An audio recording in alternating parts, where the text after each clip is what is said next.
My son kicked me out of the guest room. My wife only wants family here, he said. I didn't say a word.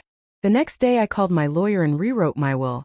Subscribe to the channel for more stories like this, and comment the city you're watching from. I never thought my own son would kick me out of what used to be my home. But there I was, standing in the guest room doorway while Austin avoided my eyes and Madison, my daughter-in-law, rubbed her barely showing belly with that smug smile she always wore when she got her way. Mom, you need to understand, Austin said, his voice flat and rehearsed. Madison's pregnant now. We need this room for the nursery. My wife only wants family here and well, we need our space to prepare for the baby. Family. The word hit me like a slap. After everything I had sacrificed, after selling my childhood home to help them buy this place, I wasn't considered family anymore. I was just an inconvenience taking up space that belonged to their real family. Madison stood behind Austin, her hand protectively placed on her stomach. She hadn't said a word, but her eyes told me everything. This had been her plan all along. From the moment I moved in 18 months ago, she had been working on Austin, planting seeds of resentment, making him see me as a burden rather than the mother who had given up everything for him. Where am I supposed to go? I asked quietly, though I already knew Austin hadn't thought that far ahead. He never did when it came to inconvenient details about my life. There are some nice senior apartments downtown, Madison finally spoke, her voice sickeningly sweet. Places designed for people your age. You'd probably be much happier around other seniors. People my age. At 67, I was being discarded like an old piece of furniture that no longer matched their decor. The irony wasn't lost on me that this house, with its granite countertops and hardwood floors, had been paid for largely with the proceeds from selling my parents' home. The home where I had planned to live out my retirement until Austin convinced me to help them buy this place instead. I sold my house for this, I said, my voice barely above a whisper. I gave you the down payment. I've been paying half the mortgage. Austin finally looked at me, and for a moment, I saw a flicker of guilt in his eyes. But Madison squeezed his arm, and whatever conscience he had left disappeared. And we're grateful, Mom, really. But things change. We're starting our own family now. Starting their own family. As if I had never been family to begin with. As if the 28 years I spent raising him alone after his father died meant nothing. As if working double shifts as a nurse to pay for his college, his car, his wedding, had all been erased the moment Madison's pregnancy test showed 2 pink lines. I looked around the guest room that had been my sanctuary for the past year and a half. My books were stacked neatly on the nightstand, my mother's quilt folded at the foot of the bed, my few precious photos arranged on the dresser. This small space had been the only place in the house where I felt I belonged, and now even that was being taken away. When do you need me out? I asked, proud that my voice didn't shake. Well, Madison glanced at Austin. We were hoping to start painting this weekend. You know how pregnancy hormones are. I just can't stand the smell of this old wallpaper anymore. This weekend. 4 days to pack up my life and disappear. I nodded slowly, not trusting myself to speak. If I opened my mouth, I might say something I couldn't take back. Something about how I had cleaned that wallpaper by hand when we first moved in because Madison thought it was vintage chic. Something about how I had been the one scrubbing her morning sickness stains out of their bathroom rugs for the past month. I'll start looking for a place tomorrow, I said instead. Austin shifted uncomfortably. Mom, you know this isn't personal, right? It's just what's best for everyone. Best for everyone. Everyone except me. But I was no longer everyone, was I? I was just an obligation that had outlived its usefulness. That night, I lay in my soon-to-be former bed, staring at the ceiling and trying to figure out where everything had gone wrong. When had my son stopped seeing me as his mother and started seeing me as a problem to be solved? The apartment hunting was humiliating. Every place I could afford was either a rundown studio in a questionable neighborhood or a sterile senior living facility that smelled like disinfectant and defeat. After 3 days of searching, I settled on a 1-bedroom apartment in a complex that had seen better decades. The rent would eat up most of my social security, but it was clean and quiet. As I signed the lease, I couldn't stop thinking about how I had ended up here. Just 5 years ago, I owned a beautiful 3-bedroom house in the suburbs. The house my parents had left me, where I had planned to age gracefully, tending to my garden and hosting holiday dinners for my family. But then Austin got engaged to Madison, and suddenly everything changed. They couldn't afford the kind of house Madison wanted on Austin's teacher salary. She had expensive tastes and even more expensive dreams. Designer everything, granite countertops, a 2-car garage in the best school district. When they showed me the listing, I could see the desperation in Austin's eyes. "It's perfect, Mom," he had said, scrolling through the photos on his phone. "But the down payment, it's just out of reach." Madison had been quieter then, more calculating. She would touch Austin's arm and sigh wistfully about how nice it would be to start their marriage in their dream home. How important it was for their future children to grow up in the right neighborhood. I should have seen the manipulation then. But Austin was my only child, and I wanted him to be happy. When he asked if I would consider selling my house to help with their down payment, I said yes without hesitation. It seemed like a perfect solution. I would move in with them, help with the mortgage, and we would all live as one big happy family. What a fool I had been. The first few months weren't terrible. Madison was still playing the role of the grateful daughter-in-law. She would ask for my advice about decorating, include me in their dinner plans, even suggest we have girls' days shopping together. But gradually things began to shift. It started with small comments. "Sharon, you don't need to do the dishes. I have my own system. Sharon, we prefer organic vegetables. Maybe you could shop at the farmer's market instead of the regular grocery store. Sharon, Austin and I need some alone time tonight. Maybe you could visit your sister." My sister lived 3 hours away.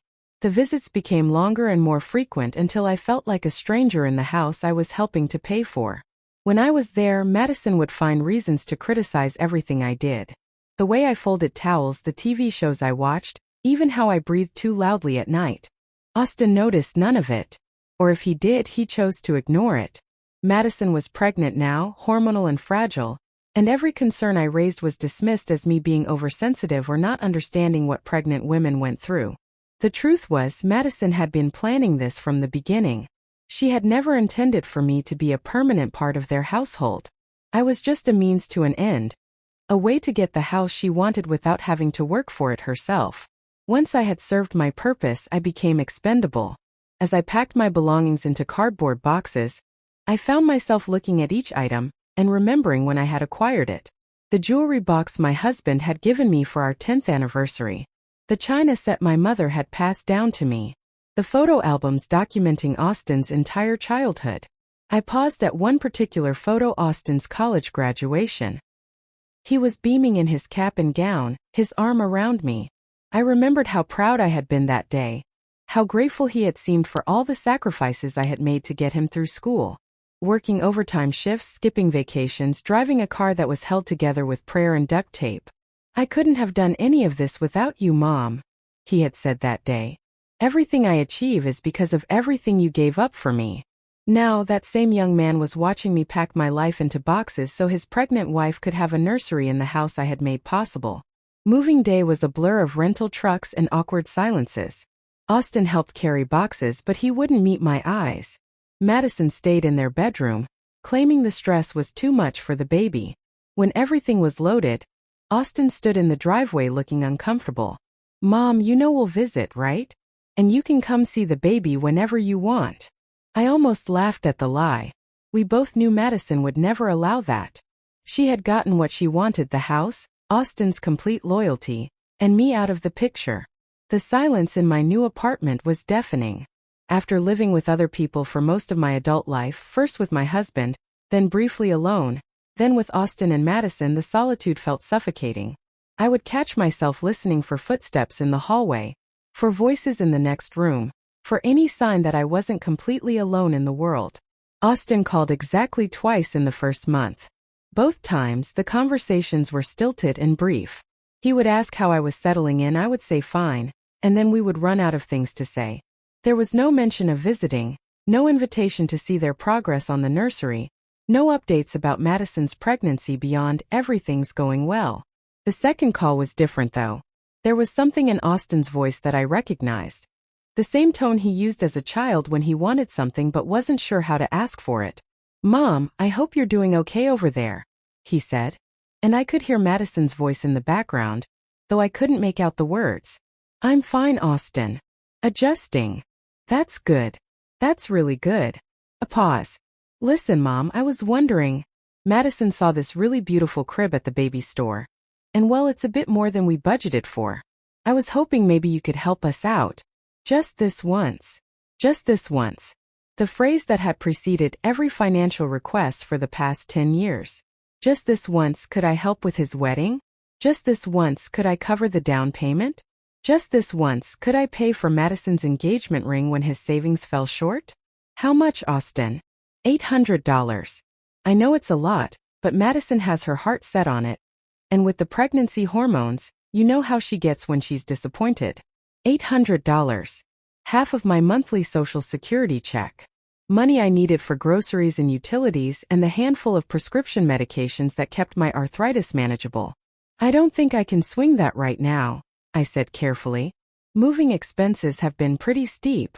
The silence that followed was heavy with disappointment and something else, irritation. Mom, it's for your grandchild. I thought you'd want to help. There it was. The guilt. The implication that if I truly loved my future grandchild, money wouldn't be an object. Never mind that I had already given them over $200,000 from the sale of my house. Never mind that I was living in a one-bedroom apartment while they enjoyed the spacious home my sacrifice had made possible. Let me see what I can do, I said, hating myself for caving but unable to bear the thought of being cut off completely. I sent the money the next day, transferring it from my emergency fund.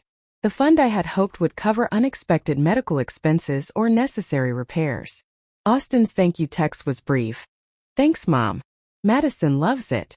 That was 6 weeks ago, and I hadn't heard from him since. The loneliness was crushing, but it was the casual cruelty that hurt the most.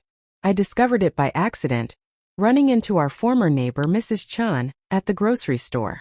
She had always been friendly when I lived with Austin and Madison, often chatting over the fence about her garden or her grandchildren. Sharon, how nice to see you, she said, her smile warm but slightly puzzled. I haven't seen you around the neighborhood lately. I moved, I said simply, not wanting to go into details. Oh, that's right. Austin mentioned you decided to downsize. He said you wanted to be around people your own age, that living with young people was too much for you. The words hit me like a physical blow. Austin had told the neighbors that I had chosen to leave, that I had been the one who found living with them too difficult. Not only had he erased my sacrifice, but he had rewritten history to make me the problem. He said Madison was so sad to see you go, Mrs. Chun continued, oblivious to my shock. She apparently cried for days about losing her mother figure. But Austin said you insisted it was for the best, that you needed your independence. I managed to mumble something appropriate and escaped as quickly as possible, but Mrs. Chen's words followed me home. Austin had painted me as the selfish older woman who had abandoned his poor pregnant wife. Madison, who had barely spoken to me unless she needed something, was now the heartbroken daughter-in-law mourning the loss of her beloved mother-in-law. That night, I sat in my tiny living room and faced the truth I had been avoiding. This wasn't a temporary estrangement that would heal once the baby was born. This wasn't a misunderstanding that could be resolved with time and patience. This was intentional. Austin and Madison had gotten what they needed from me, and now they were rewriting our relationship to justify discarding me. I was 67 years old, living in a cramped apartment, with most of my life savings gone. I had no close friends nearby, no social connections beyond the occasional chat with my neighbors. I had given my son everything, and in return, he had given me nothing but lies and abandonment. For the first time since moving out, I cried. Not the quiet, dignified tears I had shed while packing, but the deep, wrenching sobs of someone who had finally understood how completely they had been betrayed. Living in the Sunset Gardens apartment complex was like being part of an unintentional support group. Most of my neighbors were widowed women in their 60s and 70s, all of us trying to figure out how to rebuild our lives after losing the people and places that had defined us for decades. I met Eleanor first. She lived across the hall and had a habit of checking her mail at the same time every morning. She was 73, with silver hair always perfectly styled and a wardrobe that suggested she had once lived a very different life. "You settling in okay, dear?" she asked one morning as we both wrestled with the stubborn mailbox locks. Getting there, I said, which had become my standard response to that question. It takes time. I've been here 3 years now, and I'm just starting to feel like myself again. Something in her tone made me look at her more carefully. There was a sadness in her eyes that I recognized, the same emptiness I saw in my own mirror every morning. Over coffee in her apartment later that week, Eleanor told me her story. She had been married for 48 years when her husband died. Her daughter and son-in-law had convinced her to sell the family home and move into a senior community closer to them. 6 months after she moved, her daughter's family relocated to Seattle for her son-in-law's job. They promised I could visit any time, Eleanor said, stirring her coffee absently. But any time turned into maybe at Christmas, which turned into maybe next year. I haven't seen my grandchildren in 18 months. The similarities to my own situation were striking, but I wasn't ready to share my story yet. Instead, I listened as Eleanor introduced me to others in the complex who had similar tales. There was Ruth, whose son had moved her into assisted living so he could rent out her house for extra income. Betty, whose daughter had convinced her to sign over power of attorney, and then moved her across the country away from all her friends. We were all women who had given everything to our children, only to be quietly discarded when we were no longer useful. It was Betty who opened my eyes to just how calculated Austin and Madison's behavior had been. They always start with isolation, she said during one of our informal coffee gatherings. My daughter did the same thing. First, she convinced me I needed to be closer to family. Then she started pointing out how my old friends were too far away to visit regularly. Before I knew it, I had no support system except her. The isolation makes you dependent, Ruth added. When you have nowhere else to go, you'll accept any crumbs they throw you. I thought about how Madison had gradually made me feel unwelcome in every room of the house except my bedroom. How my suggestions were dismissed, my contributions minimized, my presence treated as an intrusion. I had become so grateful for any positive interaction that I had ignored all the negative ones. The worst part, Eleanor said quietly, is how they rewrite history. My daughter tells people I chose to move to a senior community because I wanted the amenities.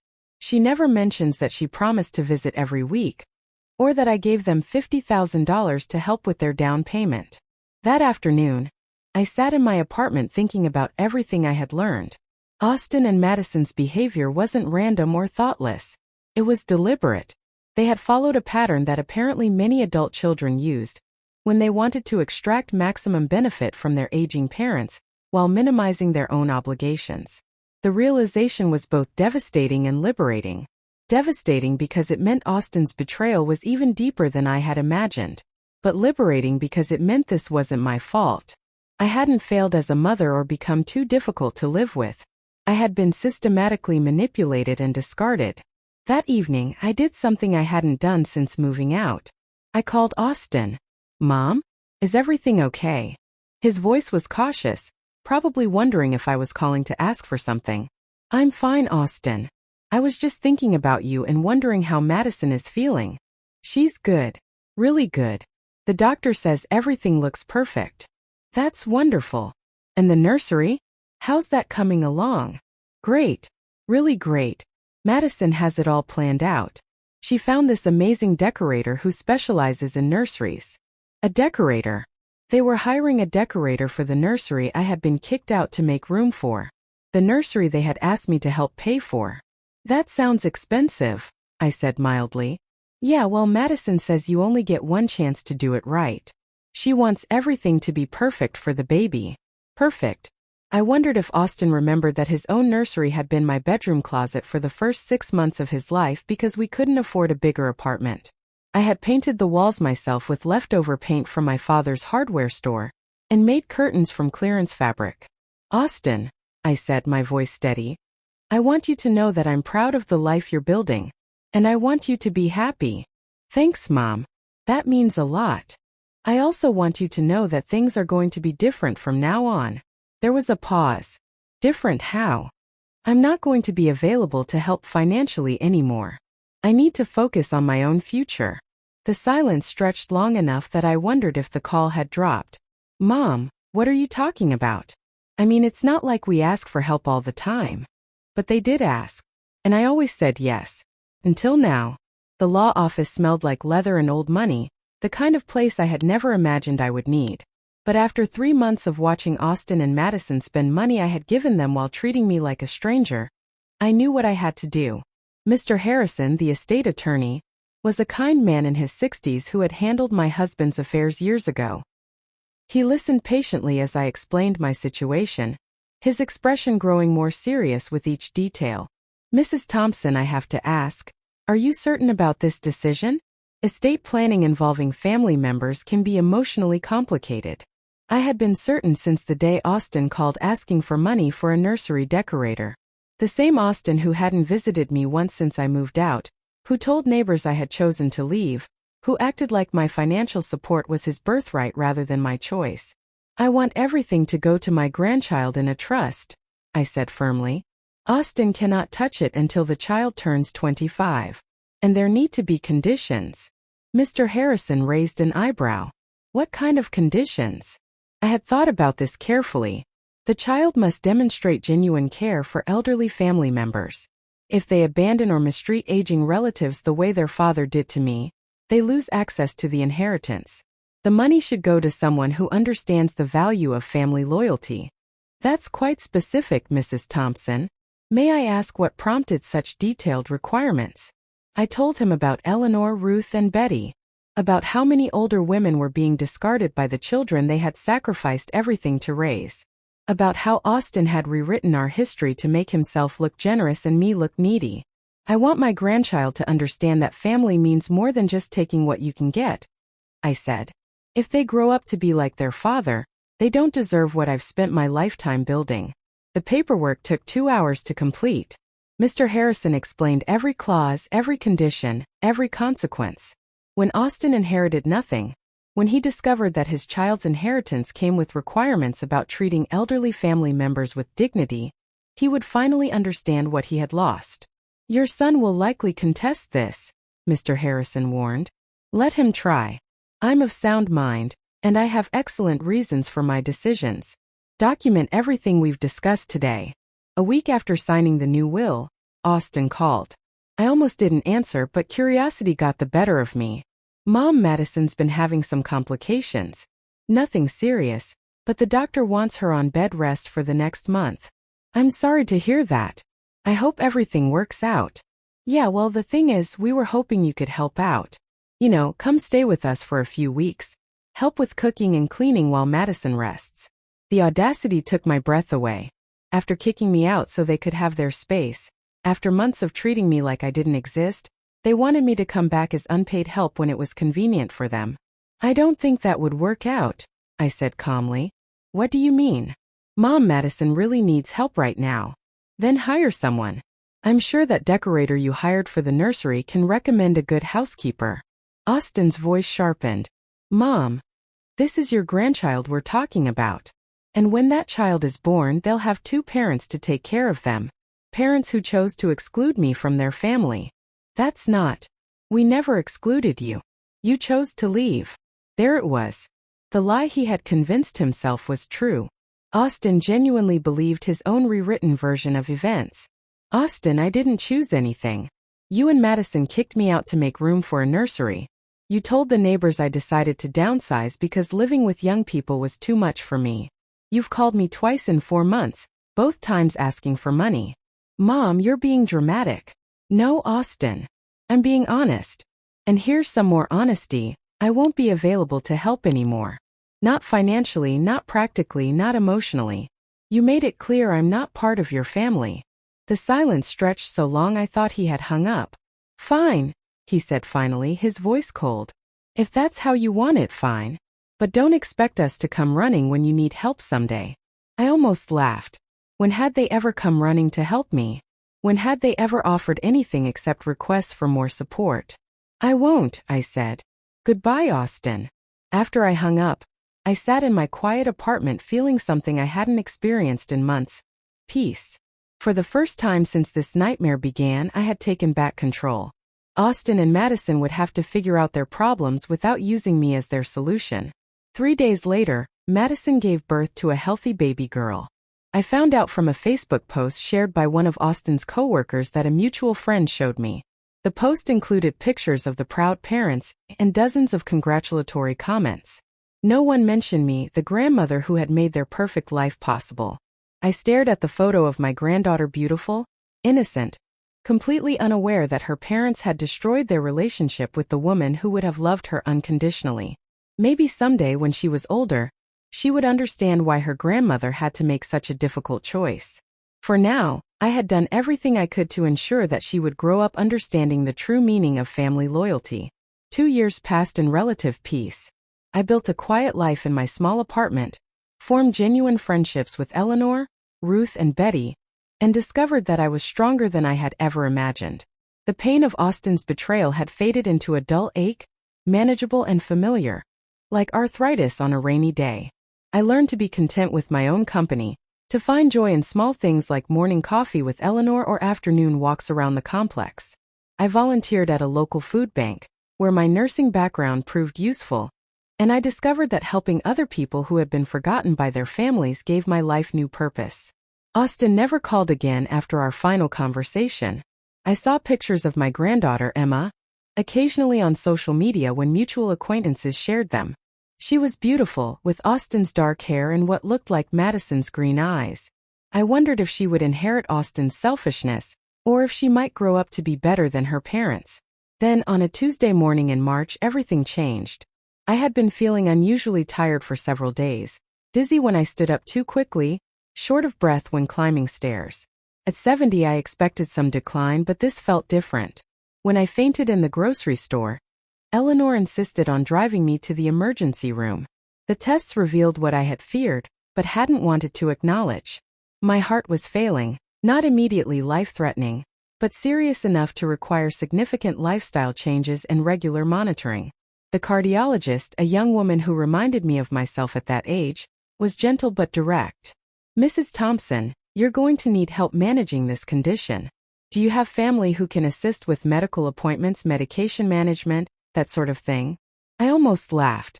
Family. The son who had discarded me and the daughter-in-law who had engineered my exile. The granddaughter I had never met despite living 20 minutes away. "I'll manage," I said. But word travels fast in small communities, especially when someone collapses in the produce section of the local grocery store. Within days, Austin knew about my hospitalization. I knew because he called Mr. Harrison's office, demanding information about my medical condition and what arrangements had been made for my care.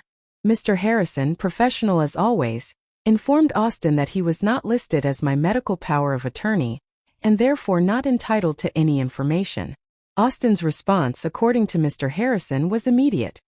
He wanted to discuss my estate planning documents.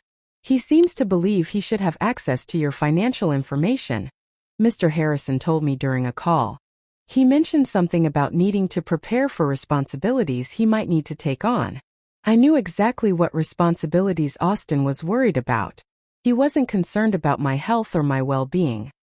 He was worried about inheriting an elderly, sick mother along with whatever money he assumed I would leave him. "Schedule a meeting," I said. It's time Austin learned exactly what his responsibilities will be. The meeting took place in Mr. Harrison's office on a Friday afternoon.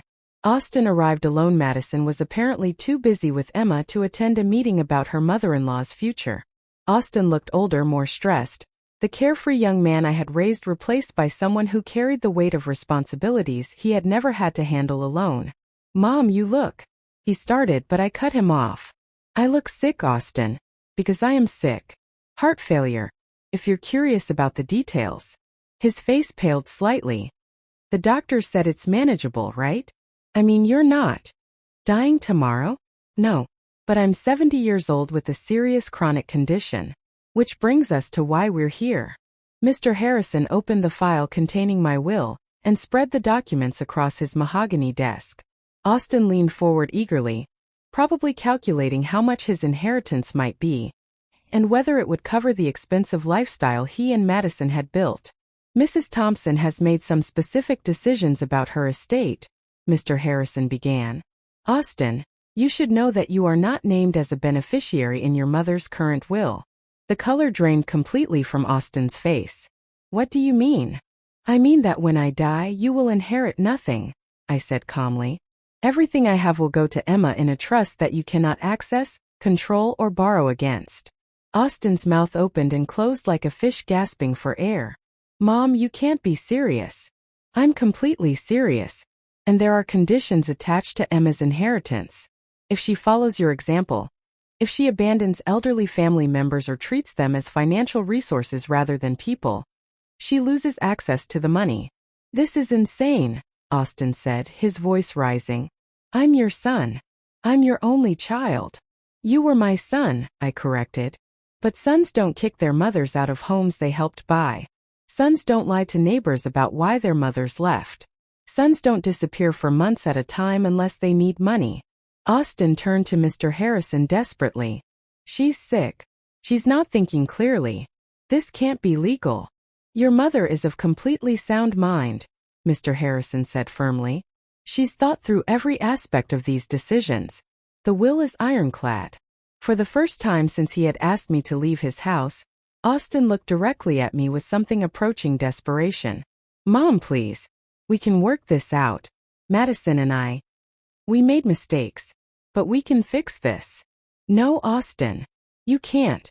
Because you still don't understand what you did wrong. He stared at me, confusion and panic warring in his expression. You think this is about money, I continued. You think if you apologize and promise to visit more often, I'll change my mind. But this isn't about money. This is about the fact that you used me, discarded me, and then lied about it to make yourself look better. Austin was quiet for a long moment. When he finally spoke, his voice was small, like the little boy he used to be when he knew he was in trouble. What do you want me to do? I stood up, feeling every one of my 70 years but also feeling lighter than I had in months. I want you to learn what family really means. And if you can't learn it for yourself, maybe Emma will. As I walked out of that office, leaving Austin sitting there with the wreckage of his assumptions, I felt something I hadn't experienced in years. Complete peace with my decisions.